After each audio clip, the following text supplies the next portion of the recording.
আজ হবে তাল ছাড়া মানুষের জন্য এক দারুণ রেসিপি। কি বলুন তো? তাল দিয়ে কি হয়? দেখতে থাকুন। প্রথমে তালটাকে ভালো করে উপরের কালো অংশটা ছাড়িয়ে নিব। তারপর তালটার বিচিগুলো ছড়িয়ে দিয়ে পানি দিয়ে তালের রস হাত দিয়ে চেপে চেপে বের করতে হয়। বেশ কষ্টকর। তালের রস আমার বাবাই বের করছেন। আমি শুধু একটুকু সাহায্য করছি।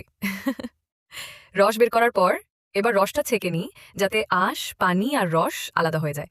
তারপর ৪ কাপ ময়দা, স্বাদমতো চিনি, লবণ দিয়ে বের করা তালের রসের সঙ্গে পরিমাণ মতো পানি দিয়ে মেখে রেখে অন্যদিকে প্যানে তেল দিয়ে তেলটা গরম হয়ে আসলেই মেখে রাখা তালের রসগুলো একে একে হাত দিয়ে তেলে ছেড়ে দিব। ঠিক এমন করেই দিব আমার মা যেভাবে দিচ্ছে। তারপর উল্টে পাল্টে বাদামি করে ভেজে ছেঁকে নামিয়ে নিলেই হলো মজাদার মিষ্টি মিষ্টি তালের বড়া। আহা, কি নরম খেতে! আহা! আর বলুন তো পরের ভিডিও হবে কি? তালের পায়েস নাকি নারকেলের মোয়া? কমেন্ট করে জানাবেন। আর এমন রান্নার প্রেমে পড়তে চাইলে চ্যানেলটা সাবস্ক্রাইব, ফলো